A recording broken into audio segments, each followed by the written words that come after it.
20th day, Middle Wind Month, 1 CE. Xkalupinui squinted as a gust of wind drove the rain under the roof of the hoarding straight into his face.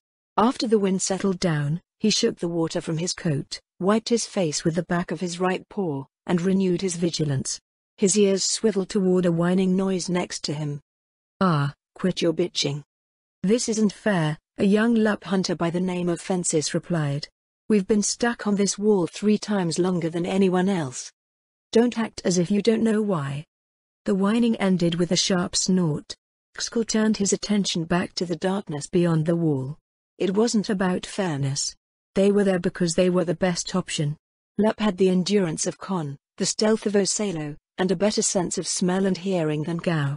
Altogether, it made them the best suited for long watches out of all the races of Roland Gork. Especially in their current situation. The deluge obscured vision and the superior close-range senses of their fielded counterparts didn't matter against half of anything that came their way. Barks of alarm rose from a set of hoardings north of them. Xkal's wariness grew, his nose twitching as he tested the air. Nothing corporeal, wraiths again? His feet shifted and he glanced at the wooden floorboards. It was bad enough that wraiths could fly, but when they attacked through buildings, they were obnoxious.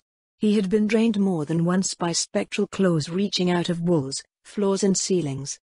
The sounds of fighting died down. A few minutes later, a patrol came by. "What happened?" Fences asked. 2 wraiths, the patrol's mystic replied. 2? Xkal narrowed his eyes. "Don't they usually come in 4s? "They do. We sent someone to warn the people just in case they slipped by." He doubted that they did. Despite their malevolent cunning, wraiths were mindless and would go after the closest target they could detect. Through plenty of trial and error, they had figured out exactly how to configure their defenses so that the undead would go after the city's defenders and not the civilians within. "How many attacks is that tonight?" Xkal asked.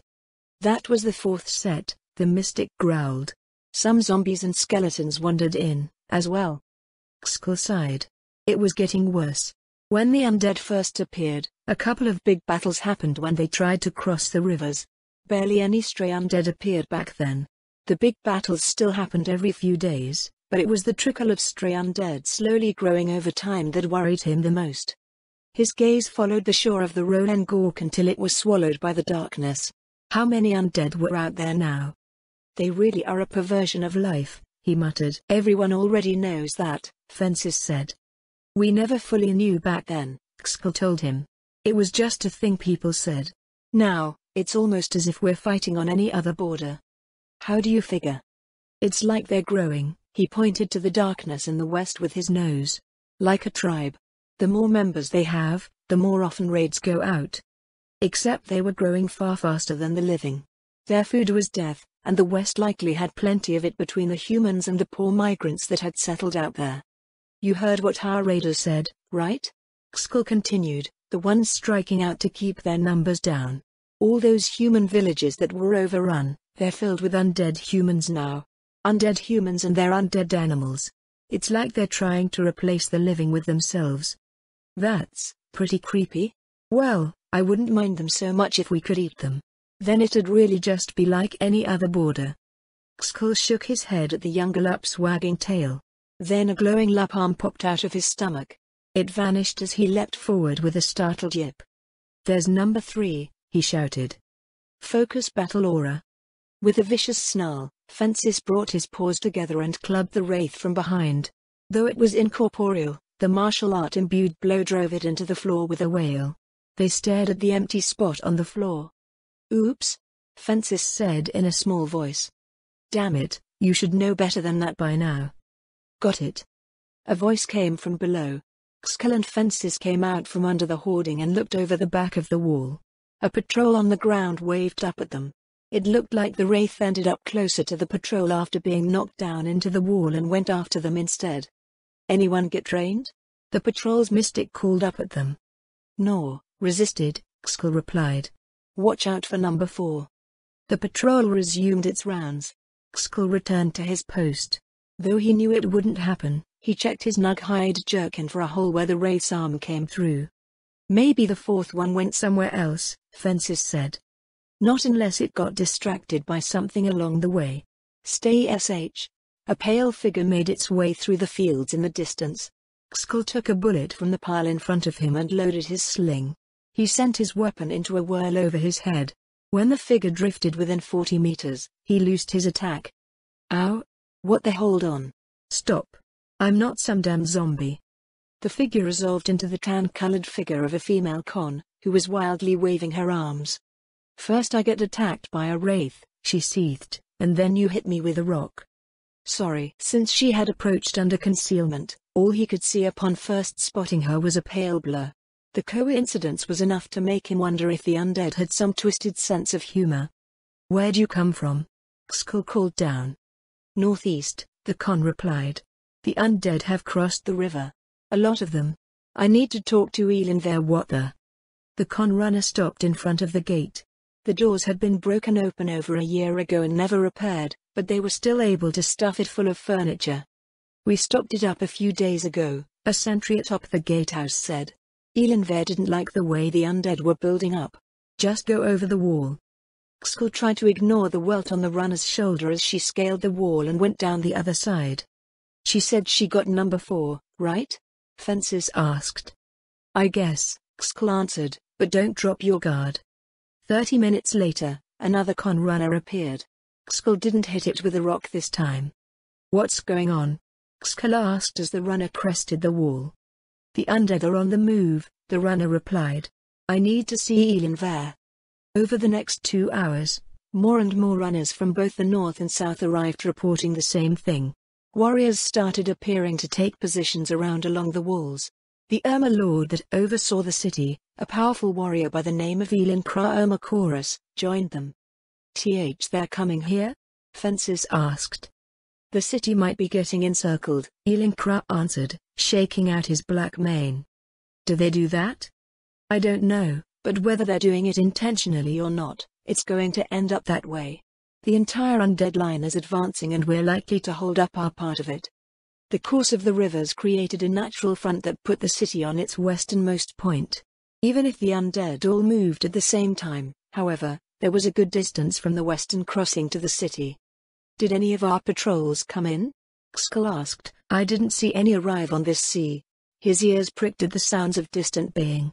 A long howl followed, which was abruptly cut short. Elinkra's ears swiveled in the same direction as Skull's. What is it? He asked. An alarm, Skull answered. Our patrols are fighting something. They're coming this way. How far? On a clear night, he would be able to hear those signals from many dozens of kilometers away. With the deluge drowning everything out, however. Close, Skull said. A couple of kilometers, at most. The Overlord left them to enter the gatehouse, reappearing on its roof. Warriors readied themselves as orders traveled along the walls. Skull furrowed his brow as children appeared with crates and sacks filled with baked clay bullets. What in the world did those runners report? Fences said as several containers were placed behind them. I don't know, Skull said, but I'm glad they stocked up. Hey, are any of these enchanted? The child he addressed shook her head. Guess that part's up to us. Skull turned back to face the night. Make sure you pace yourself. I know, Fences rolled his shoulders as he joined him. Have you been out there these past 2 weeks?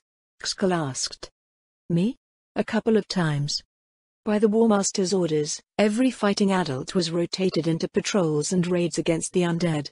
Much like defending any territory, their knowledge and confidence in fighting their unexpected foe grew with experience. They're easier than the humans, if you ask me, Fences said. The fleshy ones are pretty squishy and the bony ones are weak to our bullets. The flying stuff's sort of annoying, but everything's nice and dumb. True enough, Skull grunted. The war bands that have seen the most fighting have picked up a bunch of tricks, too. Don't let your guard down, though. There are supposedly some powerful things out there that we haven't seen yet. A bit more variety might be interesting. Normally, being too eager about a fight would invite a sharp word of caution, but the undead had a way of dampening the atmosphere wherever they were present. With every newly arrived runner, that atmosphere grew increasingly oppressive, so they were probably better off having the young and eager keep their spirits up. Skull pulled up one of the bags behind them. He emptied the bullets from the container, adding them to the neat pile that was already there. The sounds of baying grew closer and, annoyingly, the weather played to the scenario like some bard's dramatic tale. Rain pounded on the city rooftops, sending streams of water pouring off of the eaves overhead. He felt sorry for the defenders who didn't have something to stand under. Incoming! Elin Kra's roar resounded through the rain. In the distance, a pack of Lup came out of the curtains of water. The defenders on the wall leaned forward, slings loaded and at the ready. "Come on, tell us what it is." The first of the Lup, a lord with a black and grey coat, dashed through the gloom, followed a heartbeat later by 5 more Lup warriors. The rest of his warband appeared behind them. And behind them. "Don't hit the wrong guy," Xkul muttered as he raised his sling. He was dead serious. The Lup warband was being chased by Lup corpses. Too fast to be zombies. What? Far to the sides, hunters with a better angle on the pursuers let loose. The undead broke apart in a storm of bullets. "Hey, don't be so eager," Elin Kra shouted. "We don't have unlimited ammunition." Xkul looked at the hundreds of bullets stored around him. Just how many undead were they expecting? The largest battle so far had around 10,000 foes. He didn't want to sound overconfident, but the city's defenders could easily deal with 3 times the number. The Elin Kra called down at the Lup warband when they reached the bottom of the wall. "What did you see?" On their own, the warband's leader shouted up through the rain. "They were no problem, but the sheer numbers, they were still coming ashore when we withdrew. The whole riverbank was choked with undead." The leader's head turned as he appeared to notice all of the defenders on the wall. "Not that I don't appreciate the warm welcome," he said, "but what's going on here? It was our turn out west and I didn't send anyone ahead of us." "More incoming," someone called out. Undead appeared at points along the edge of Xkul's dark vision. Runners came from everywhere, Elin Kra said. "Report to Elin Ver. Head around the wall, the eastern gate's still open." The Lup Lord and his warband loped south and out of view. "I don't see anything yet." Fences peered into the darkness. "They're there," Xkul said. 400 meters. Coming in at a run. He could already hit them from that distance, but the Elin Kra's call to conserve their ammunition made him wait for them to close for better accuracy. As more and more appeared, however, he wished he had attacked as soon as he saw them. He once again hefted his sling, which was still loaded from before, and sent it into a whirl. His bullet went streaking through the rain, finding one of the many whites swarming forward. Its head exploded, but he couldn't be elated over his otherwise impressive strike. Even without its head, the damned thing kept coming. "That only works on zombies." Fences sent another shot into the darkness. "I know, damn it," Xkul said, "just hard to tell them all apart." "I don't think there are any zombies down there at all. Not like they can keep up with those warriors coming in, yeah?" Xkul's next bullet caved in the chest of another white. It collapsed into a pile of dust, which was rapidly washed away. The younger hunter had a point. Also, "Switch out of focus battle aura," he said. "These things don't have any defenses to bypass." Way ahead of you. Every 3 seconds saw another bullet leave Xkul's sling. More often than not, each one destroyed his target. Yet, for every one that fell, 5 more stepped over its remains. "At this rate," Xkul muttered, "we won't have any bullets left for whatever's coming after this." "You think there's more?" "Well, at least the zombies that you mentioned." Yeah." Both Xkul and Fences started as something slammed into the roof of their hoarding. Xkul instinctively looked up at the noise, but the ceiling was in the way. Seconds later, a large object joined the streams of water as it tumbled off the side of the wall. Xkul leaned out to see what it was. Below, an Irma zombie was clumsily struggling to pull its broken body forward. How in the world? He said that the zombies would come after the whites, but he never imagined that they'd come like this. A Gao zombie landed on the wall just outside the hoarding, knocking several hunters down. Another one bounced off of the side of the gatehouse and fell into the city. Before it could get up, it was set upon by the warriors waiting there. With the defenders watchful for falling zombies, the withering hail of bullets faltered. The undead surged forward, rapidly flowing toward the wall. Warriors hurled heavy objects, boulders, furniture, chunks of debris and logs, down at them. Xkul and Fences continued slinging bullets into the sea of advancing undead. He eyed his depleting stock of ammunition. "Hey! Someone bring more bullets up here." He wasn't sure if anyone heard him, but he couldn't stop attacking. For their part, the undead showed no hint of worry over the fact that hundreds of their fellows were dying by the minute. "Don't let up," Elinkra roared, "we've got more coming." Easier said than done. With a roof over their heads, Skull and Fences could keep attacking, but those exposed on the walls couldn't just ignore a 200 or 300 kilogram body landing on top of them. It was a crude, but undeniably effective way of hobbling their hunters. Skull loaded another bullet into his sling. "Alert!" someone shouted from the north, "New enemy." He paused to scan the darkness, breath heaving from his long exertions. A snarl left his lips when he spotted the new entry. "Blood meat hulks," Skull called out. His call was repeated along the wall. "Fiery shots, right?" Fences asked. "Right." It didn't take long for the warrior clans to figure out how to stop their regeneration, but the fleshy abominations could still absorb a tremendous amount of punishment. Elinkra appeared from the gatehouse, walking over to stand under their hoarding. Another zombie bounced off the roof.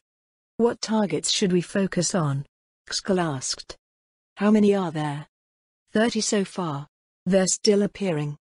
The Overlord growled, then fell silent. It was a difficult call to make.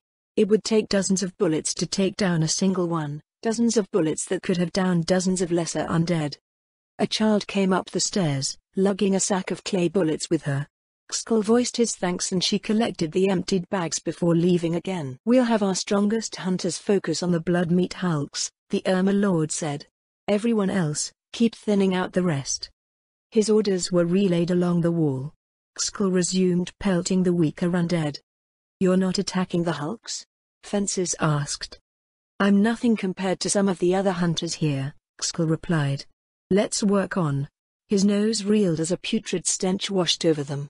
Fences leaned out over the side of the hoarding and heaved the contents of his stomach onto the undead. "Where is that damn thing?"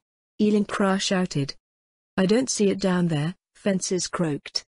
Their answer came seconds later when another ghoul landed on the wall. "Great, they've gone from dropping zombies to ghouls." Elinkra roared, leaping out and shredding the thing apart with a single swipe of his claws. It was too late, however. Dozens of warriors nearby had been sickened by its stench. "Go down and recover," he told the afflicted defenders. "Get a fresh batch of warriors up here." Skull glanced to his sides as he retrieved the new sack of bullets. The scene was repeating itself as ghouls fell all along the wall. They couldn't even tell how well their defense was faring or how far into the attack they were. The undead showed no fear, elation, frustration or any other indication of progress or lack thereof. Even if they were wiped out to the very last zombie, that zombie would still attack them with the same reckless hate. "Does the deluge in the Draconic Kingdom rain undead from the skies?" Skull grumbled. "Not that I've heard," the Elinkra grumbled back. "We were here last year and it was just the same as the jungle. Something's clearly off, but it's up to Elenver to figure it out." A ghoul landed in the crowd of warriors on the ground behind the wall. Skull helplessly shook his head. It seemingly didn't matter if the undead survived so long as they did what they were sent to accomplish. Fences took a draught of water, rinsing out his mouth before spitting everything out over the edge of the wall.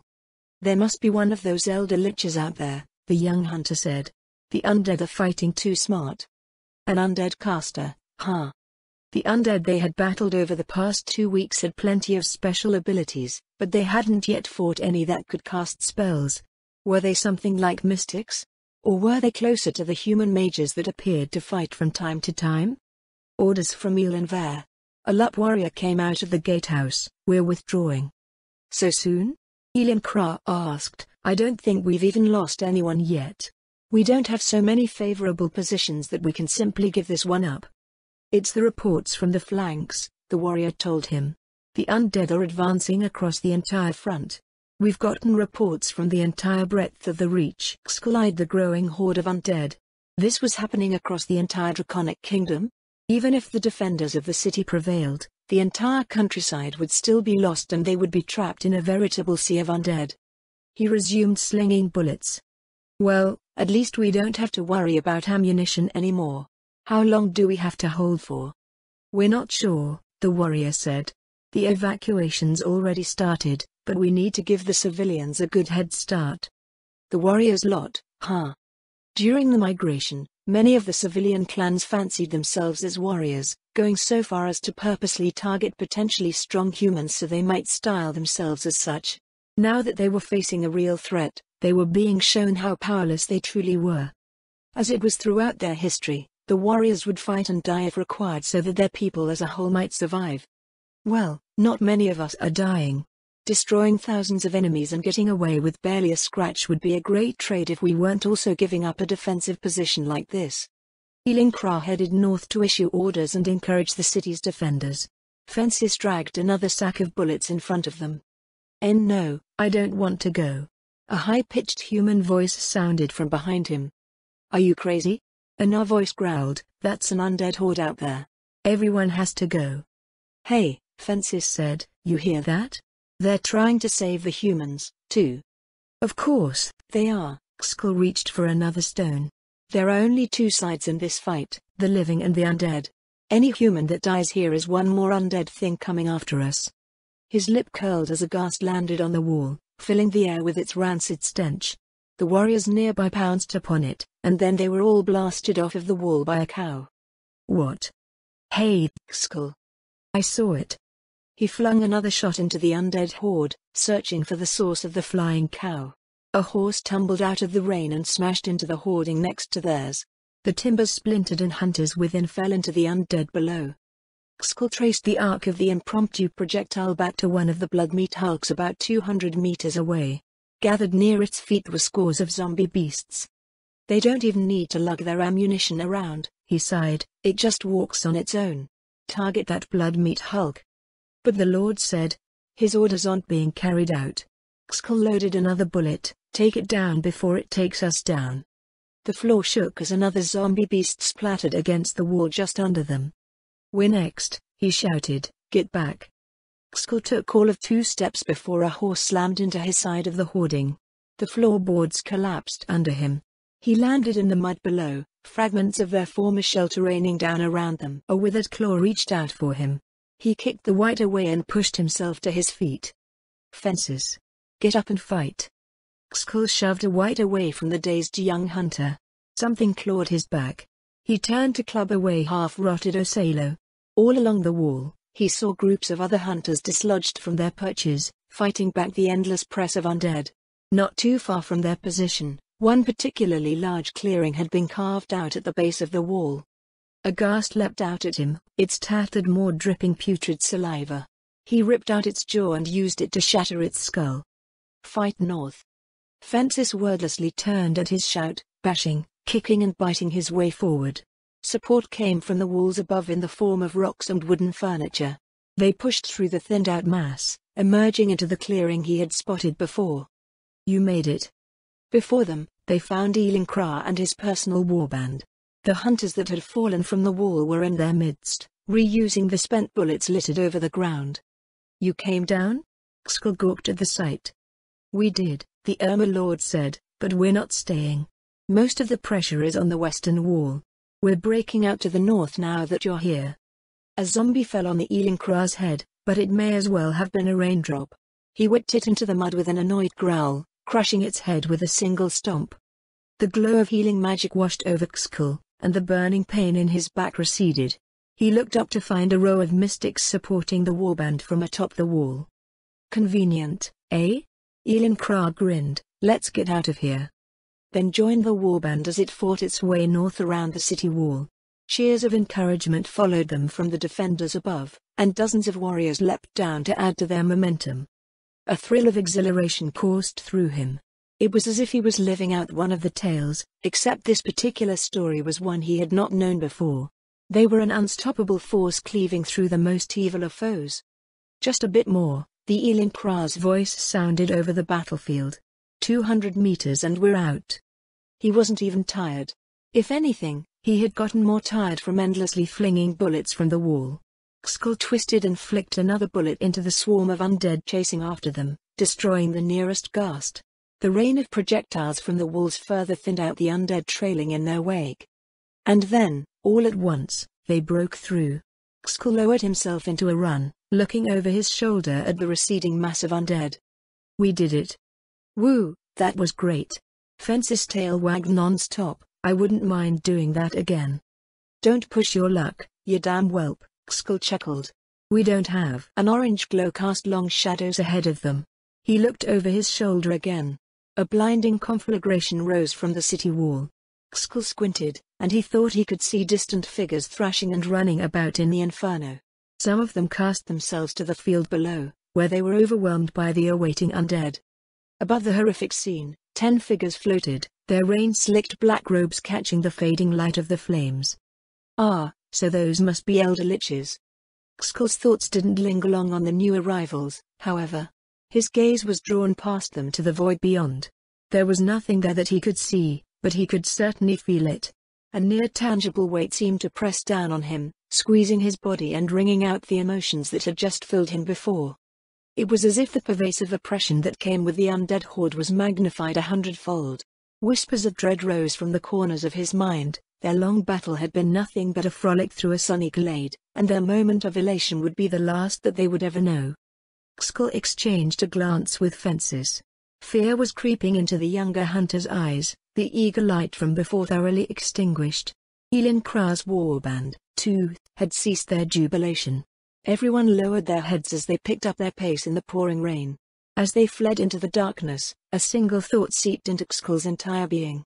Death was coming for them all. Rivulets of rain ran off of Ludmilla's cowled mantle as she silently watched the assault on River Garden unfold from high above. Psycho floated beside her, uncaring of the water seeping through its black robes and over the bones beneath. The Elder Lich maintained invisibility on itself in addition to its fly spell, while Ludmilla remained concealed through her own means. Captain, 65% of our available whites have been eliminated, Psycho announced. Any sign of a runaway spawn effect? Ludmilla asked. None. As expected, the defenders are too strong. Whites were one of the species of undead that propagated themselves.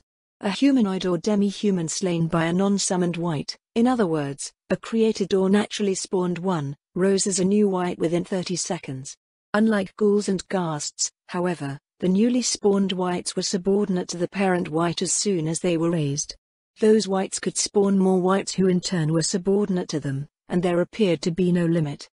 They had roughly the same difficulty rating as a weak silver rank adventurer, and, since Death Knights had a limit on the number of squire zombies they could raise, it raised a question that begged investigation. Was it better to just have whites instead of zombies raised by squire zombies, considering they both consumed the same resource? Early in the Draconic Kingdom campaign, during their first battle, in fact, they arrived at an answer, which was it depends. Whites could indeed spawn more whites ad nauseam, making them ideal for massed attacks against enemies of similar and weaker strength. Enough whites generated in this manner could overwhelm cities and even countries if they had something to point them in the right direction. In the past, Raoul proposed a white bomb, which basically involved fashioning a sufficiently powerful mass of whites and sending it as a self-propagating attack against enemy formations. It didn't work during league matches since whites couldn't make whites out of summons, but it did work well against crowds of civilian beastmen in the Draconic Kingdom. The apprentice commander's elation over the success of his tactic was quickly tempered with what came afterwards, however. While whites were subordinate to the white that spawned them, if that commander died, they became independent and defaulted to the behaviors of wild, mindless undead. In a situation where there were only enemies on the field, it worked splendidly, as whites running amok would autonomously attack living targets, leaving the Sorceress Kingdom's undead forces alone. However, the Royal Army's operations in the Draconic Kingdom involved liberating the country's human population, so whites presented an unacceptable risk. The sole exception was during the latest 2 weeks of skirmishing with the warrior clans. Both sides had cleared the war zone of non-combatants, so the Royal Army took the opportunity to experiment further. Now, with their advance resuming, the whites meant for another round of trials were being disposed of, depleting enemy stamina and resources along the way. How are test drops coming along? Controllers have achieved roughly 20% accuracy. The results would be improved if we conducted the drops from under the cloud cover. It's the cloud cover that's keeping them guessing, Ludmilla told the Elder Lich. I think it's low enough that the bone vultures would get knocked out of the sky if they came out anyway. How far off target are the misses? 12 meters, at most. Let's mix some ghouls into the drops. 1 in 10. According to Tyra, who was reporting the situation within River Garden, the area behind the city's western walls had been cleared to make room for reserve defenders. Even if the falling undead missed, they would still land on or near the enemy. Regular Beastman zombies had proven to be mostly useless against the warrior clans, but they were useful as 200-kilogram dead weights. Teams of bone vultures worked together to drop them onto the walls in much the same fashion she had used them in half a year previous in the Katza Plains. Ludmilla watched as a falling zombie squarely landed on one of the hoardings. She expected it to put a hole through the roof, but it simply struck the structure and rolled off. "I wonder if I can find out who made those things after this," she murmured. "The craftsmanship does appear to be durable," Psycho said. "Should we use heavier loads?" "No, keep dropping undead on the walls," Ludmilla said. "I want to see how the beastmen shift their forces to compensate for the interference." Logically speaking, the enemy commander would shuffle their forces around to let their most effective soldiers fight unhindered. At least according to human logic. It didn't even have to be the commanders. Soldiers striving to improve their side's fighting chances would do so of their own accord. "Captain, 75% of our whites have been eliminated," Psycho announced. "Ready our siege engine teams. Move 30 of them into range." 30 blood meat hulks ambled forward, followed by herds of undead livestock. Shouts of alarm rose from the walls below. "Was that 500 meters?" "According to the sergeants," Psycho said, "it appears to be the case. There must be some strong rangers down there. Have the sergeants keep track of which positions are attacking which undead." Unless some unknown item or spell was being employed, a beastman ranger that could see 500 meters away on a starless night was probably somewhere around difficulty rating 75 if they focused heavily on ranger activities. One couldn't be exact due to how their racial class levels might interfere or interact with their job class builds. "Regeneration has been disabled on 90% of the advancing blood meat hulks," Psycho told her. "So much for that advantage," she muttered. When she employed blood meat hulks for the Sorcerer King's game in the Katza Plains, their regeneration was near miraculous in its utility. Once she went to work as a liaison officer in the Empire, however, she found that every company in the Imperial Army had multiple warriors who could simply disable regeneration with martial arts. Since the Beastmen figured out how to counter the blood meat hulk's regeneration in their very first battle, dealing with otherwise problematic abilities was probably common knowledge in most of the world. They didn't even need to expend resources on alchemists' fire, vials of acid, or holy water. "Death priests, keep those blood meat hulks alive. You should be able to stay out of sight by hiding behind them." "Our siege engines are in position, Captain," Psycho said. "Several of them are taking significant damage." "Are the attacks coming from the hoardings?" "Yes." "Good," Ludmilla smiled. With the undead falling out of the sky, the defenders naturally moved their strongest rangers under cover so they could operate without interference. "Siege engine teams, destroy the hoardings." She watched as one of the blood meat hulks fetched a cow. It hurled the undead beast at the wall with a ponderous movement. In a silly corner of her mind, she imagined the undead cow mooing as it arced through the air.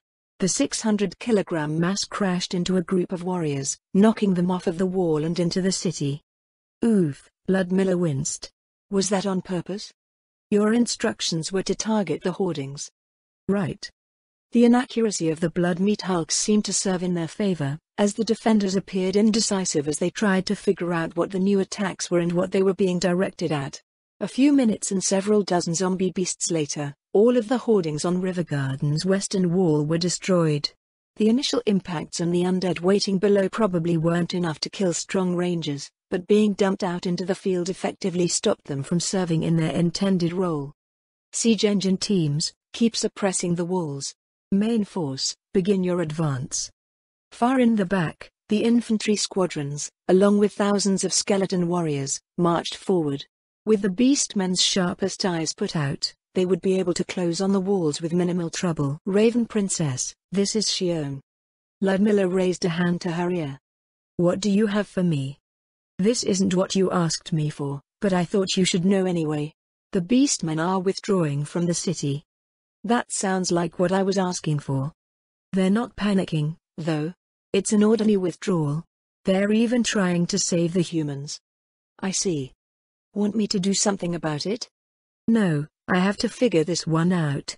Continue observing the city, Xion. Yaha. She lowered her hand.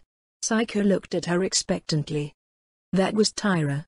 The beastmen are maintaining discipline while executing an orderly withdrawal. Shall I order the sergeants to proceed to the next phase? No, our conditions haven't been met. They're trying to bring the citizens with them, too. Ludmilla scanned the city, trying to figure out how to salvage the situation. I need to break them, but how? The warrior clans are too resilient for weak undead, and I don't want to bring the stronger ones into play yet. A rousing cheer drew her attention back to the wall. She furrowed her brow at the sight of a warband valiantly fighting its way out of the remaining wights. That's the opposite of what I need. Hope was anathema to despair.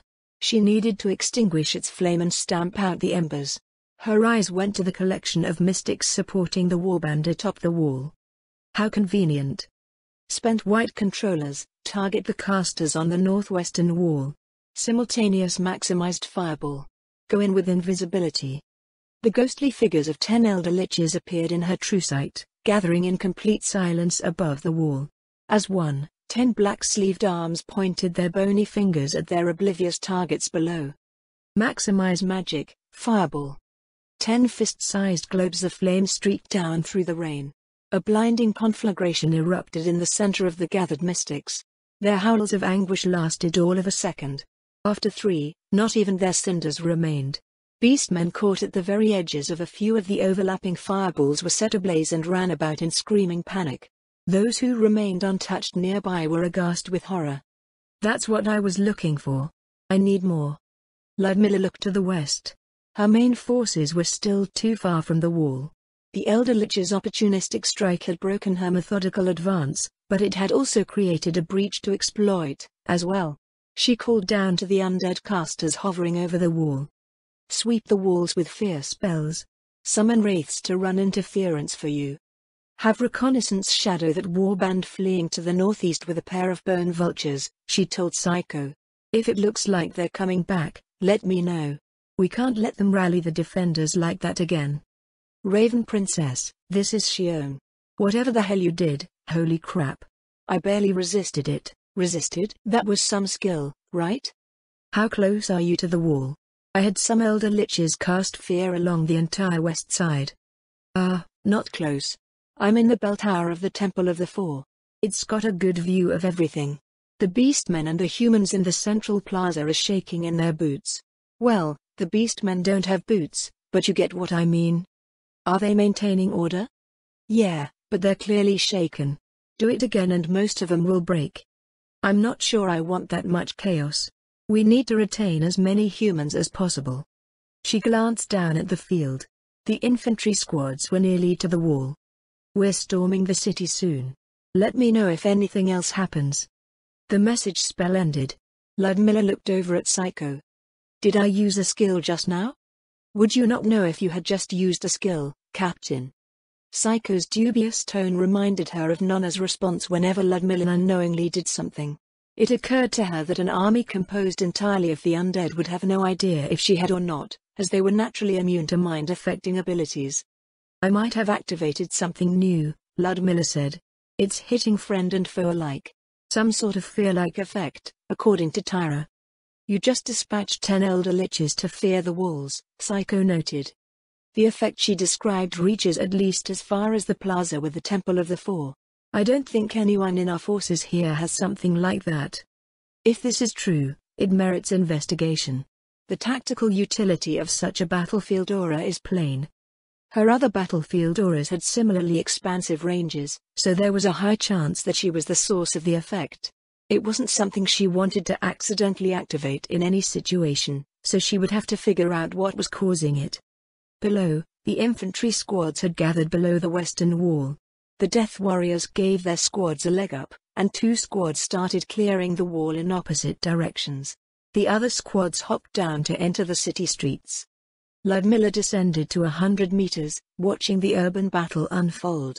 At this point in the campaign, the participating infantry squads had become quite skilled at managing the movement of their targets. The Death Knights fanned out over the city blocks, arresting the attention of beastmen and human alike. Unlike previous operations, however, The warrior clans understood the taunt skill for what it was and attacked the Death Knights rather than stand around in frozen uncertainty. Death Priests, keep an eye on your squads. The Beastmen are reciprocating taunts. Based on how things looked, no Beastmen present could quickly destroy a Death Knight. All the nicks and scratches still added up, however, and Death Series servitors didn't have regeneration as some other undead did. The remainder of the main force is awaiting your orders outside the western wall, Psycho said. Ludmilla eyed the eastern gate, where the Beastmen were still flooding out of the city and onto the highway. Things hadn't gone exactly as planned, but the general flow of events still fell within expectations. She would have to figure out how to safely retrieve the humans that the Beastmen had taken with them. Unblock the western gate. After that, have them stand by. Oh, the White Controllers can return to Katza and replace their dominated forces. They should already have instructions on what to pick up. Her attention went back to the streets below. The infantry squads were methodically clearing out the city, just as their fellows had in Oraculon.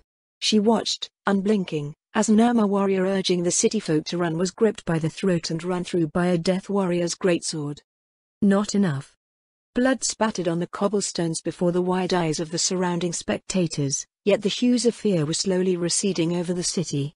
Make those kills flashier. The Death Series servitors complied. In one street, a Pindnar warrior had its heart ripped out and crushed in front of its face. In another, a Lup was forced snout first into the maw of an Irma. The Death Priest holding both pushed them together until the Lup's head was crushed and the Irma's jaw split open as it choked to death. Directly beneath her, a Death Knight minced an Osalo into a chunky paste on the street with repeated blows of its tower's shield. Not enough. Too fast. Make them suffer. A chorus of anguish rose into the darkness at her command. The churning water in the gutters turned a light pink as the rain washed away eruptions of viscera blossoming all over the city. Beastmen were eviscerated and their entrails were strung from street lamp to street lamp like so many lines of festive streamers. Limbs were dismembered and scattered far and wide, and the limbless beastmen were kicked down the thoroughfares into a pile in the central plaza. Not enough. More. Eventually, they ran out of beastmen. Ludmilla released a quiet sigh.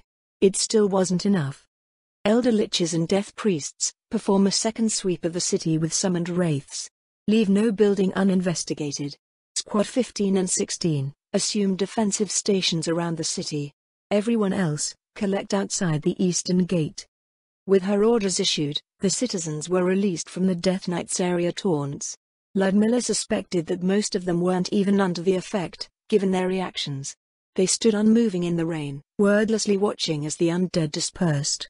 Perhaps they were too terrified to move, perhaps they were just dead to it all. She descended to street level, alighting in the city's central plaza beside the grisly edifice of Limilla's beastmen.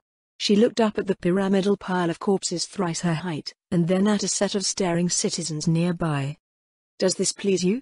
She gestured to the makeshift monument. As one, they shook their heads. Ludmilla's lips tightened into a thin line. She couldn't even get that part right. Her boots splashed through streams of blood as she made her way to the nearby administrative office. After climbing to the top of the main stairs, she turned to face the plaza. It was an unnecessary action, as her voice could reach the entire city from anywhere within it, but it came of its own accord. She cleared her throat, also unnecessarily. Citizens of Rivergarden. By order of Her Majesty, Draudillan Auriculus, Queen of the Draconic Kingdom and the Black-Scaled Dragonlord, the Beastman Scourge is to be purged from her domain. Your city has been liberated, but, for your safety, we must ask that you evacuate for a time. Barges will arrive in the harbor at dawn to transport every man, woman and child to Oraculon. Pack only a few sets of clothing and some blankets. Her Majesty has arranged for your accommodation and provision in the capital. We estimate that you will be able to return in a week's time. Thank you for your cooperation. Over the next few minutes, the people around the plaza vanished into the nearby streets and buildings. Ludmilla returned to the bottom of the stairs, where Psycho invisibly awaited her. Compile an update for the general staff, she said. Let them know that we await further orders. It will be done, Captain. The Elder Lich returned to the skies. Her immediate orders fulfilled, Ludmilla idly strolled through the city, mentally reviewing the events and outcomes of the assault. From an operational perspective, it was a success. Nearly all of the General Staff's tactical and strategic objectives had been met. In terms of following Lady Shultia's suggestion, however, Ludmilla felt that she was failing miserably. At first, she was worried that she would do too much. How hard could it be when everyone said that she achieved such things naturally? Yet, now that she was making an overt effort, nothing worked. The Death Series servitors attempted to instill fear in their enemies through acts of violence. If violence didn't work, their answer was more violence. Yet those ever-increasing extremes of violence at the same time became just as extremely banal. Once people, even regular civilians, got over their shock, apathy set in. When that happened, the state dread that she desired slipped through her fingers. Though Lady Shiltia said it so simply, Ludmilla's license for atrocity was far more difficult to use than anticipated. "Are you from the theocracy?" Ludmilla stopped and turned at the question. Two young men, boys, really, took a step back into a covered stone vestibule. One was adorned in the blue-trimmed robes of a water acolyte. The other was in Esquire's gambesine, over which was a surcoat marking him as an adherent of Allah Alaf. She looked up to find that she had crossed in front of a temple of the Six. "What makes you think that?" she asked. "The theocracy always comes, eventually," the acolyte said. But for the worst raids, they usually use angels. Not undead. They did the same kind of things to the beastmen, though. "And your armor," the squire said. "The trim. Aren't you a follower of Sursana?" She glanced down to discover that her mantle had shifted slightly to expose her collar and gorget. A slight smile crossed her lips. "You are correct on that account, brother," Ludmilla said. "I am an adherent of Sursana. But then this must be his divine wrath upon the beastmen." The squire hopped on the balls of his feet excitedly. Was it? From a certain perspective, it could be interpreted as such. From an outsider's perspective, however, the Sorceress Kingdom's intervention and spirit of cooperation with the Draconic Kingdom was supposed to be a demonstration of its government's benevolent foreign policy. Ludmilla eyed the squire's surcoat. Why was he so excited, anyway? Maybe he had chosen the wrong god to follow. According to Alessia, the Sursana sect of the Faith of the Six was renowned for having both the greatest paragons of the faith and its biggest weirdos. Not that she had anything against anyone who would welcome the undead. But it was weird in context. "I will not presume to speak on behalf of the god of death," Ludmilla told them. "That aside, we do not come from the theocracy. I am Ludmilla Zaradnik, a captain of the Sorceress Kingdom's royal army." The acolyte and the squire exchanged looks. "I've never heard of the Sorceress Kingdom before," the acolyte said. "Are you from the Koshi? You look and sound southern. Your name's southern, too." "I get that a lot around here," Ludmilla said, "but no. The Sorceress Kingdom's lands are to the northwest. After the latest skirmish between the Baharuth Empire and the Kingdom of Riestais, the Duchy of Erantal was annexed." Her statement was met with blank looks. "So this Sorceress Kingdom someplace put between Baharuth and Riestais?" The squire frowned, like, "A client state," the acolyte filled in helpfully. "Right. That. Who do they belong to? Riestais? Why would Riestais turn part of its land into another kingdom?" The acolyte said, "The empire probably won and did it." "The Sorceress Kingdom is an independent state," Ludmilla said. "In fact, the Baharuth Empire is a client state of the Sorceress Kingdom." "Huh? But how? It's just a country with a single duchy, right? One city. And how is it a kingdom? Where'd your king come from?" In a newly founded polity, the person with the most powerful army usually also ended up in charge, but the Sorcerer King wasn't anything like that. "It was an ancient claim that was successfully pursued," Ludmilla said. "As for how, I'm certain that you didn't miss what just came stomping through here. We just recently sorted out our domestic affairs and have been working to establish diplomatic ties with our closest neighbors. We were shocked to find that the Draconic Kingdom looked more like a Beastman Kingdom when we turned our eyes in your direction." "In that case," the acolyte said, "what happened to the theocracy? Erantal is just north of it, isn't it?" "It is," Ludmilla nodded. "As far as we know, the theocracy is still there. They even sent some temple staff to help out in our southern territories. No one seems to know why they never came to assist the Draconic Kingdom, though their ongoing war with the elves in Avasha may be tying up more personnel and resources than anyone expected." The two youths looked down at the steps to the vestibule, expressions conflicted.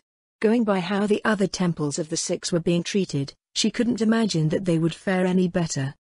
"Is there a more senior member of the temple staff present?" she asked. "No," the acolyte shook his head. "We're all that's left." "I see. Well, please do your best to assist the people during the move. Don't let their attitudes toward you interfere with your service to the people." "Of course," the two straightened to their full heights. "We'll do what we can. Hopefully, the cathedral in Orakalon can figure out what to do after." "Will it be safe until dawn?" the squire asked, placing a hand where his sidearm should have been. "The undead will be consuming the citizens for a few hours," Ludmilla said, "so no beastman will be able to get close." Their faces paled at her words. "Oh, that's what I wanted." Something inside her stirred at their reaction. A primal sensation that she had felt many times before. "Don't worry," she smiled, "everyone has the same rough expectations of the undead, yes? We're just playing to those expectations. No one will actually be eaten." Ludmilla patted the squire roughly on the shoulder before going on her way. "May the blessings of the gods be upon you," the acolyte called after her. "Blessings, indeed." She raised her hand, waving casually as she went. Through the two youths, she had already been granted a crucial hint as to what she required. If the theocracy always counterattacked with the same extreme prejudices displayed by her forces, then continuing along that vein would never achieve what she wanted. She would have to do better. When Ludmilla reached the Temple of the Four a few dozen meters further along, she flew up to the bell tower. Tyra appeared in her vision partway up, her legs dangling over the edge as she munched on a sandwich. "Yo, boss," the ninja said between bites. "Thanks for letting me know about that skill activation. I didn't know you didn't know. Just thought you would want to know about the other thing. Still, thanks. By the way, as an assassin, have you ever had to manipulate your targets and their escorts into making mistakes?" "Plenty."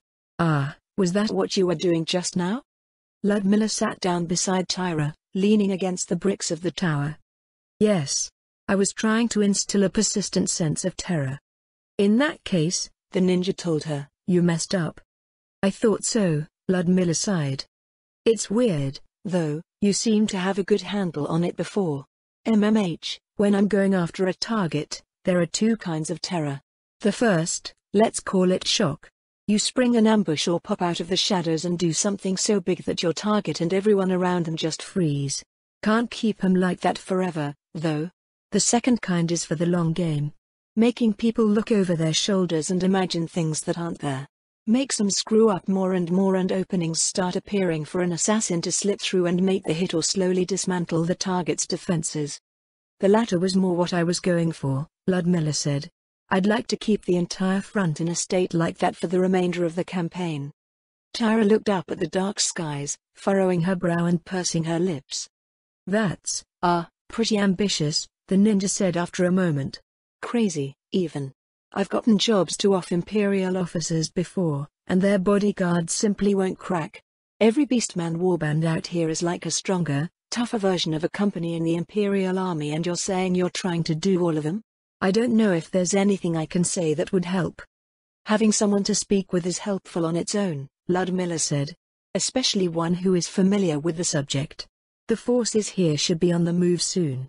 You should get going as well." Ludmilla reached into her infinite haversack and produced a half-dozen message scrolls. She placed them into Tyra's open hand. "The next town, huh?"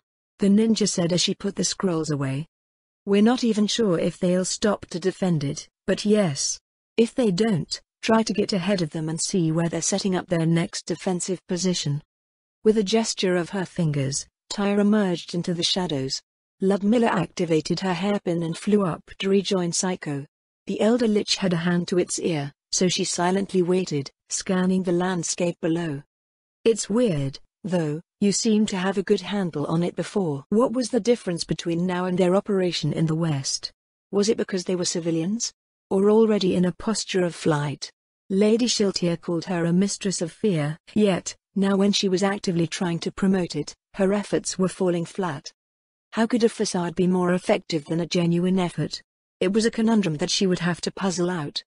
"Captain," Psycho lowered its hand. Our report has been submitted. Did the General Staff have anything to say? They are still reviewing the results in depth, but our orders were carried out to their satisfaction. What are our new orders? Due to the difficult terrain created by the current weather conditions, Psycho said, our wings are advancing at a much slower pace than anticipated. How much slower? 50%. That's a lot. Indeed. Our orders are to resume our advance while maintaining our position relative to the rest of the front. That shouldn't be a problem. Ludmilla looked down at the harbor. What's the status of our transports? They will arrive within the hour, Captain. She pulled out her pocket watch. It was 4 in the morning. Daylight would make instilling a sense of fear into the beastmen that much more difficult. Organize our forces for the advance, Ludmilla said. Once they're ready, head out at half the originally planned pace. I'll catch up with you once I finish helping out with the evacuation. Understood. Psycho flew down toward their assembled forces. Ludmilla descended south to River Gardens Harbor. On the way, she looked east, her gaze tracing over the mass of beastmen fleeing up the highway along the Oraculon. She couldn't create the atrocity that she sought on the first try, but she had ample opportunity to figure it out.